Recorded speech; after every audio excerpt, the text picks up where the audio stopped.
আসসালামু আলাইকুম। আমি তাহের আফসান। আশা করি সবাই ভালো আছেন।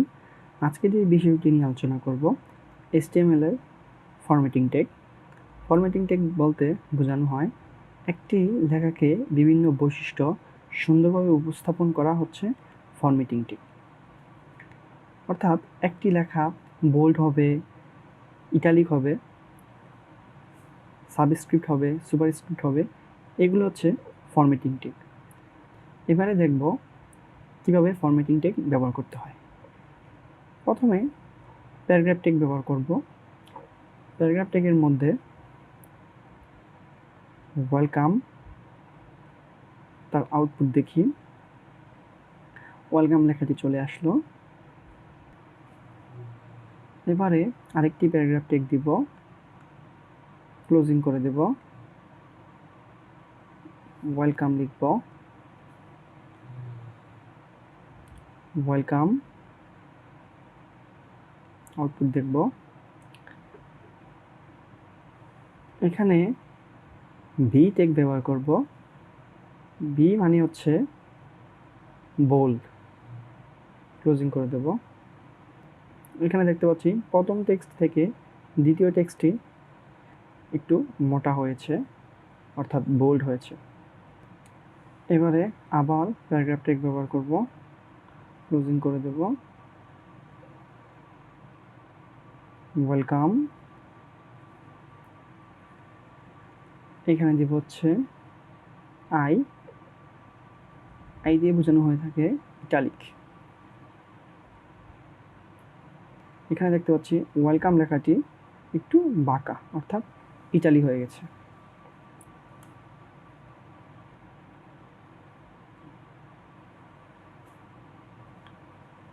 এবারে আবার প্যারাগ্রাফ টেগ ব্যবহার করব। এখানে দেব হচ্ছে ওয়েলকাম,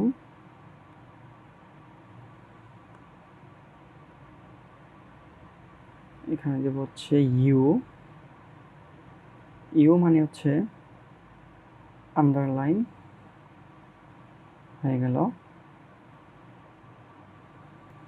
আবার প্যারাগ্রাফ টেগ ব্যবহার করব। এখানে টাইপ করব হচ্ছে ওয়েলকাম, এখানে দিব হচ্ছে ডিলেট,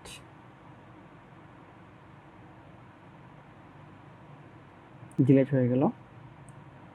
এবারে সাবস্ক্রিপ্ট এবং সুপারস্ক্রিপ্টের কাজ দেখব। প্যারাগ্রাফ টেগ দিয়ে নিই। পানির সংকেত হচ্ছে H2O।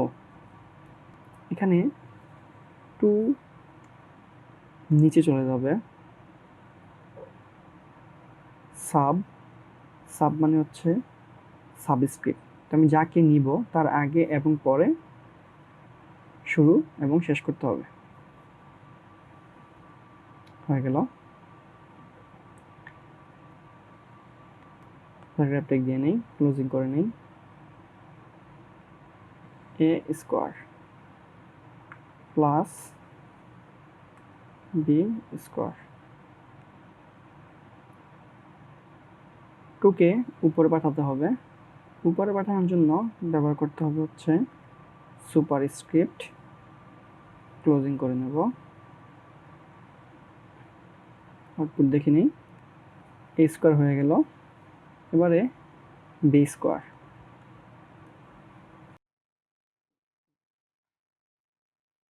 এখানে টাইপ করতে হবে সুপারস্ক্রিপ্ট, ক্লোজিং করে দেব। হয়ে গেল। এখন a⁵ প্লাস b⁵ যদি হয় তাহলে এখানে 5 দিয়ে দেব, এখানে 5 দিয়ে দেব।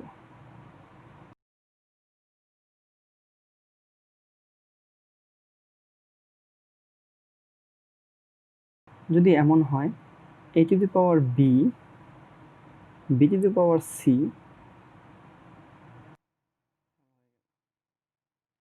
হয়ে গেল। তো আজকে এই পর্যন্তই। সবাই ভালো থাকবেন। আল্লাহ হাফেজ।